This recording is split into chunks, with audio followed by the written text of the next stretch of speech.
360, and welcome into HSN and coin collecting. Mike, there's a couple reasons I like working with this man. I get to wear my high heels.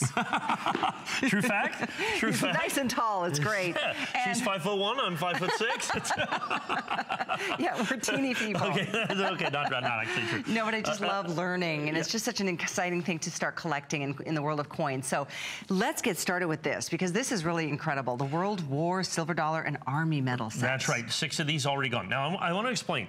The United States government did a Centennial $1 Centennial for World War I earlier this year, okay? They then did a special 2-coin medal set, which is what we've got here. They released that in February. They sold it for only, I think it was 30 days, whatever was ordered in 30 days is what they did. But they didn't ship it until now. And once again, we were talking about this. So what happens is this was sold out from the United States government forever ago. It shipped basically Monday. We finally got these coins. Now, here's the issue. Since they took a Memorial Day set, this 2-coin set, and sold it months and months and months before Memorial Day and never really told anybody about it, what they ended up with is some of the single rarest metal, coin and metal sets ever produced by the United States government.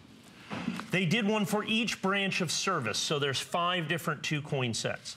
The maximum mintage is 15,000 sets.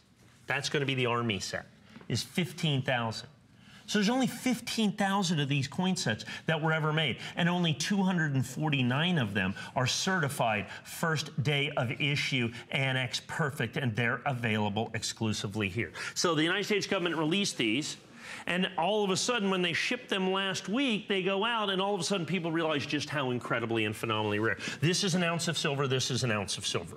These are solid silver. Now, what they've done is this is the World War I Centennial. Isn't that absolutely? Oh, wow. That's absolutely amazing. Stunning. So you have the barbed wire of the trenches mixed in with the flowers at the end of the war is what we have. Now, what they did with the metal is they were contemporaneous to World War I. This was the Army design in 1918. This is what it looked like. It's changed. It looks different now.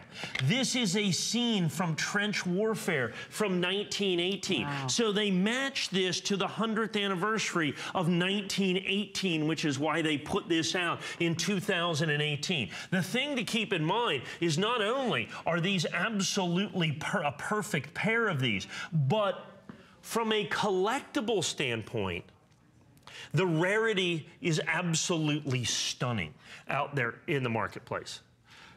Yeah, absolutely. So again, what the visual here, it just like brings you right back, doesn't it? On this one? Yeah, look at that. Yes, oh, absolutely. Yeah, absolutely. Oh, around there, yeah, that's barbed wire, because that was kind of the hallmark of World War I, was the barbed wire, the razor wire, and of course, all the things of World War I. And they only did 15,000 of these sets. You have to understand, when they did the 10th anniversary American Silver Eagle, they made 30,000. It's one of the great American rarities. And that coin sells for $30,000. This set is twice as rare, and it is the most common of these service sets that was put out by the United States government. You can see this is a United States certified dollar coin that you're going to have here, a $1 commemorative certified with the medallion or the medal that was sold out months and months ago, and finally they shipped it, and all of a sudden they authorized 100,000 of each one of these. So this is the World War I and Army. We're going to move on. We've got the World War I with the Air Force. Now check this